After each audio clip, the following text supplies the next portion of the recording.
നമസ്സർവേഭ്യഃ. ഇന്ന് നമുക്ക് അനുസ്വാരത്തിന്റെ മാജിക്ക് പഠിക്കാം. സംഗീതം, ഭംഗി ഈ വാക്കുകളിലെ അനുസ്വാരം എങ്ങനെയാണ് ഉച്ചരിക്കേണ്ടതെന്ന് നിങ്ങൾക്കറിയാമോ? ഇതിന് പിന്നിൽ ഒരു രസകരമായ മാജിക്കുണ്ട്.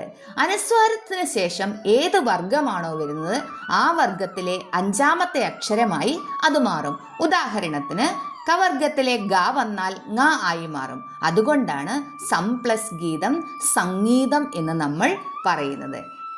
ഇനി നമ്മുടെ ഫുട്ബോൾ കളിയുടെ കാര്യം എടുക്കാം. പന്തിനെ സംസ്കൃതത്തിൽ കന്തുകം എന്നാണ് വിളിക്കുന്നത്. ഇവിടെ ദ വന്നതുകൊണ്ട് അനുസ്വാരം ന ആയി മാറി. തവർഗത്തിലെ മാജിക്ക്. എന്നാൽ ഒരു വാക്കിന്റെ അവസാനം ഒറ്റയ്ക്കാണ് അനുസ്വാരം വരുന്നതെങ്കിൽ മാറ്റമൊന്നുമില്ല. അത് എപ്പോഴും ശുദ്ധമായ മ തന്നെ. ഉദാഹരണത്തിന് പുസ്തകം, ഗീതം. ഇതുപോലുള്ള ലളിതമായ വ്യാകരണ രഹസ്യങ്ങൾക്കായി ഇപ്പോൾ തന്നെ സബ്സ്ക്രൈബ് ചെയ്യൂ.